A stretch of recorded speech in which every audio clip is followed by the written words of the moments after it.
Hi, my name is Sarah. Today I will be talking about the hacker group known as SiegedSec and the implications that this group has toward not only US but also international cybersecurity.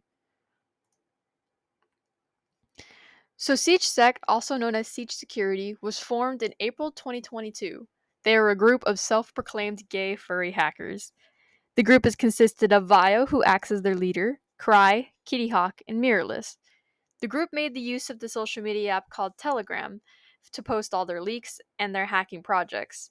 The photo listed here was their profile picture on the app. Without putting them into a specific political group, they were definitely very anti far right.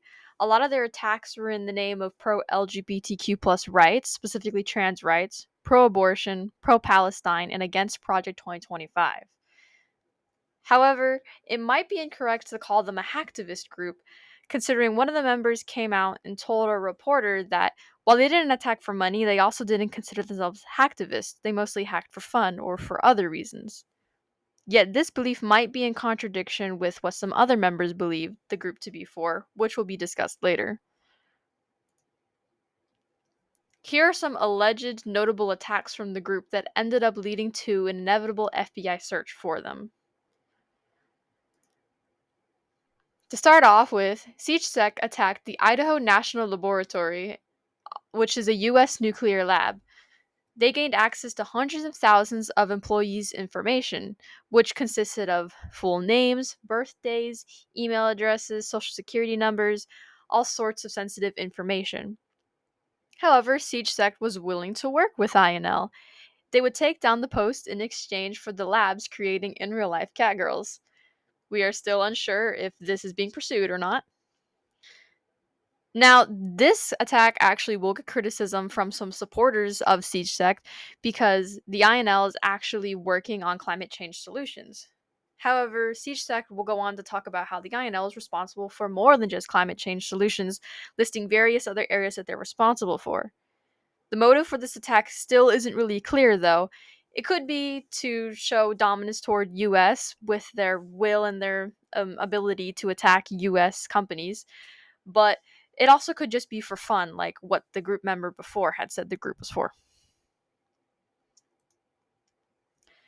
Now, they actually attacked internationally as well. In their project OP is Israel, they attacked Israel in 4 different ways. First, they attacked a telecommunications company located in Israel called Bezek. They gained access to 50,000 different customer records, including information such as names, addresses, sensitive information like that. They also attacked Israel infrastructure in a second attack. They attacked international portal controlling devices that affected Hungarian, Finnish, and US embassies located within Israel. They then attacked another telecommunications company in Israel known as Cellcom, this time gaining access to 180,000 different customer records. And finally, they came for Israel's biggest supermarket chain, Shufersal, by attacking their infrastructure via their temperature systems and their alarms, as well as gaining hundreds of documents from Israel, which is an airline within Israel. So the motives for this attack are a lot more clear. They were for a free Palestine. Here is a post that they put on their Telegram after one of their attacks. I really like this one because it really shows them leaning into that furry aesthetic. Finally, we'll talk about an attack for their project OP Trans Rights.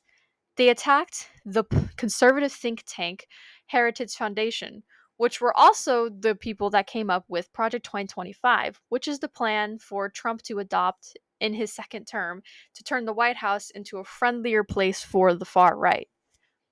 So SiegedSec gained access to 2 gigabytes of customer records in an attempt to expose not only Project 2025, but also Heritage Foundation supporters in general.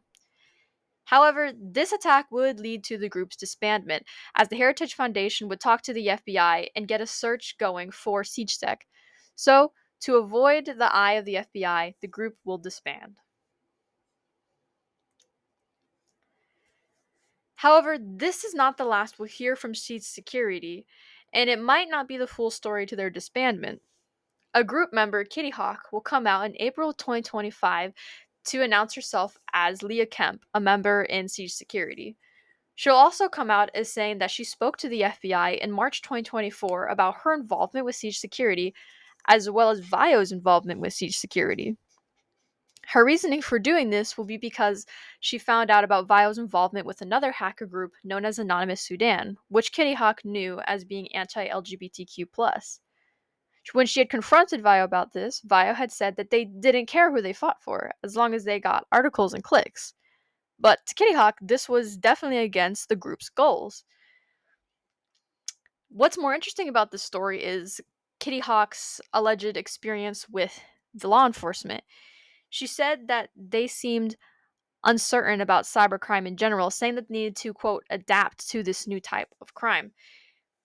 They had actually asked Kitty Hawk to identify local hackers, but she couldn't do that.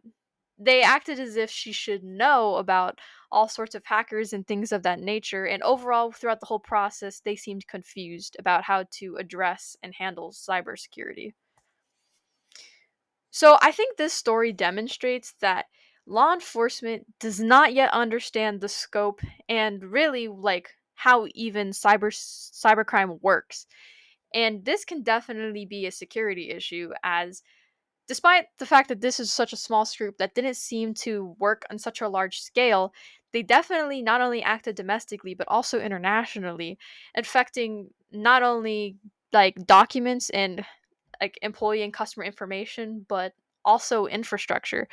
So another group that might have like worse, bigger, more dangerous plans could be acting, and the law enforcement does not seem to know how to handle this, especially because they didn't gain access to Sage Security's um, information or identities until one of the members specifically came to them about it.